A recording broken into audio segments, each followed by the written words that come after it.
இருக்கிறதுலையே அதிக எழுத்து இருக்கிற மொழி வந்து தமிழ் தானே. எவ்வளோ பெரிய பெருமை பாருங்கள் நமக்கு தமிழ். நிறைய இடத்துல பழமையான மொழி ரொம்பன்றாங்க, அதெல்லாம் உண்மை தான். அதாவது 247 தமிழில், இந்தியில் வந்து வெறும் 52.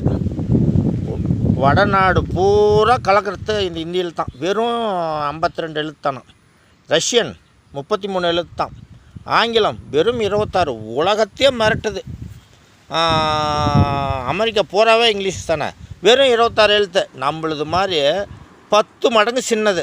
ஆனால் அது வந்து பரவலாக இருக்கிறதுனால வந்து புது மொழி மாதிரி ஆனதுனால 26 இங்கிலீஷ் எழுத்து தான் வந்து கலக்கிட்டு இருக்குது. இருந்தாலும் தமிழுக்கு பெருமையானது, அதிக எழுத்து உள்ளது, உச்சரிப்பு அருமையாக இருக்கும். பாருங்கள், இந்த இங்கிலீஷ்லாம் பேசும்போது கேட்கமாங்க ஒரே மாதிரி எழுத்து பத்தாததுனால தான் சன் அப்படின்னு வரும். எஸ்ஓஎன் எஸ்யூஎன் ரெண்டுமே சன் தான். அந்த இடத்துல தான் அது அர்த்தம் புரியும். எஸ்ஓஎன் மகன், எஸ்யூஎன் சூரியன். ஆனால் நீ எந்த இடத்துல நீ அதை பேசுகிறங்கிறத வச்சு தான் அந்த கிளைமேட்டை பார்த்து அண்ணாந்து பார்த்து சொன்னால் அது சூரியன் ஆகிடும். பையனை தட்டி கொடுத்துட்டு மை சன் அப்படின்னா மகன் மாதிரி. அந்த மாதிரி அந்த எழுத்து பத்தாததுனால தான் அது. ஆனால் தமிழில் வந்து அப்படியே அழகாக, இலக்கியம் எனக்கு ரொம்ப பிடிக்கும். தமிழில் நான் விரும்பி எடுத்த சப்ஜெக்டு.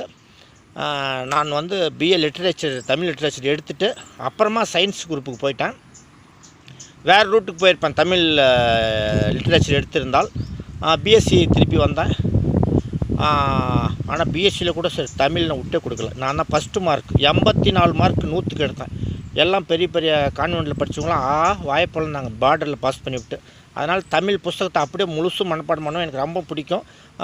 தமிழ் வந்து உயிர் மூச்சு மாதிரின்னு வச்சிங்களேன். அதனால் வந்து ஒரு பெருமை, அதிக எழுத்து உள்ளது அப்படிங்கிறதுக்கு. உச்சரிப்பு கரெக்டாக வரும், எங்கேயுமே பிசறாது. ஏன்னா எழுத்து அதிகம் இருக்குது இல்லையா, அதனால்.